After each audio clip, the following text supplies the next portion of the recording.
So I've been playing with it for a while. I wanted to start this out by telling a story about a young girl who turned into a young woman who turned into something else because of something that someone else had done to her. I just couldn't seem to make it work because I'm trying to make our story out of something that had happened to me. A few years ago, I was away on holiday and decided to try and help someone out, and it came back to bite me. I had an altercation with a gentleman who decided that it was my body was up for the taking despite me protesting. So it's something that I've been dealing with for a couple of years now, and I'm trying every day. Every day is a struggle to try and make it all right. So um, I am the face of sexual assault. A lot of you probably wouldn't know that, and a lot of you from my past life, if you were to meet me now, you would be surprised at the changes that have happened. So here's a little bit about my story and about what I've been through to get to where I am today and where I'd like to go. And so just something to think about the next time you want to throw around those jokes, because it's people like me that may get affected by it. So here goes. That old Facebook memories thing, it can be good and it can be bad. The other day, a status from a couple of years ago come up about a comedian that was using jokes about someone raping his sister, and I put up that I didn't like it and I didn't appreciate it, and I got quite a lot of backlash for it, saying that it's freedom of speech. And I 100% believe in freedom of speech, and if you want to make those jokes, that's fine, but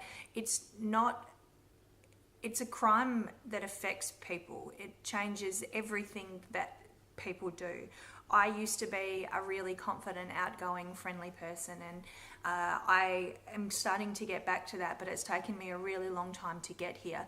After my assault, I pretty much shut up from the world. I didn't want to go out, and I couldn't trust people, and I still don't like people touching me. And so this is the real face of what happens to someone that has been a victim of sexual assault.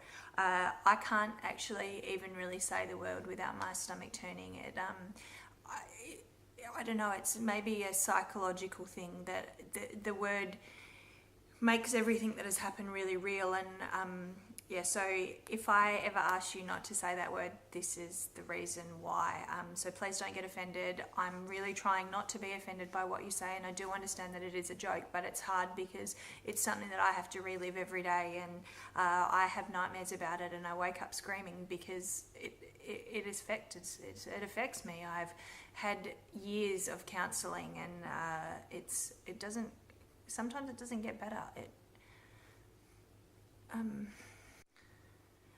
After it happened, I was ashamed, I guess, because I am a strong, confident person, and I don't really take any shit from anyone. And how did something like this happen to someone like me? And that was the question that everybody asked me. They're like, why didn't you fight? And for a long time I thought maybe I didn't fight enough, maybe I didn't do enough to make it happen. But it kind of got to a point where I knew if I fought anymore, then I would have got more seriously injured than I did. And so it was kind of you let this happen and then it's over, and then you can deal with the world again. And I don't know if I had my time again, if I would do it differently, but I did what was right in the moment, I guess. So that question of maybe you should have fought, or I ask myself that most days, should have I fought harder, should have I done something else? But all of these thoughts, they don't really get me any closer to being okay.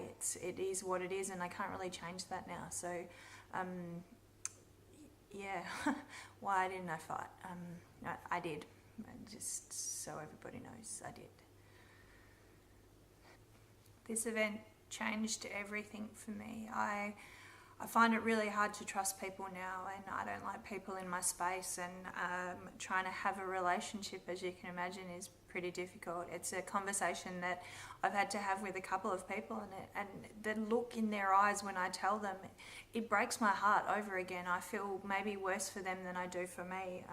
A couple of years I found a guy and I fell madly in love with him, and he touched me one day, and he looked at me and he goes, "What's the fear in your eyes?" And that really hurt me because I trust him and he's someone that I really loved, and I couldn't turn that fear off. It's in everything that I do, and it sucks living this way, and it sucks having to have this conversation with people, and it's tiring.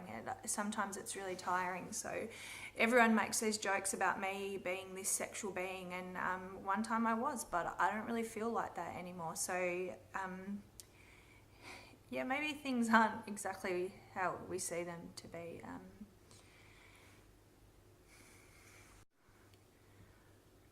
I don't really tell many people about this, and I've written about it a couple of times, but this is the first time that I've actually kind of put face to video about it, and it's been pretty tough. I told a prior boss of mine about my experience, because obviously it affects a lot of things that I do, and I told her in confidence, and then she came back to use it against me, and she told a guy who had suggested that he had feelings for me that he wouldn't want to go out with me because I was just that girl that got raped, or one of those girls that got raped. And in my down moments, that comes back to haunt me. I'm that girl that let myself get raped, so why would anybody love me? Most days I can't even love myself because of it. And I guess people don't really understand, and I'm struggling to understand as well about where my place in the world is now. I try not to let it define me, but it always plays in my mind. I'm that girl that got raped. I wouldn't want me. I'm damaged goodness now. But there's nothing I can do about that. And many years of counselling has made me feel as okay about it as I think I'm probably ever going to be.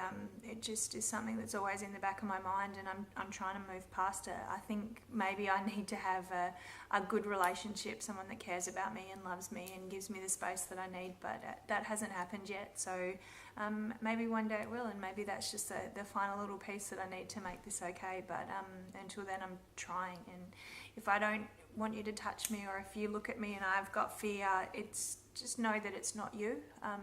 I don't want to fear you, and I don't want to fear anyone. I want to be able to trust and love again, and it takes time. And it's been 5 years, and it's still taking me time, and I'm not perfect, and I'm trying. So yeah.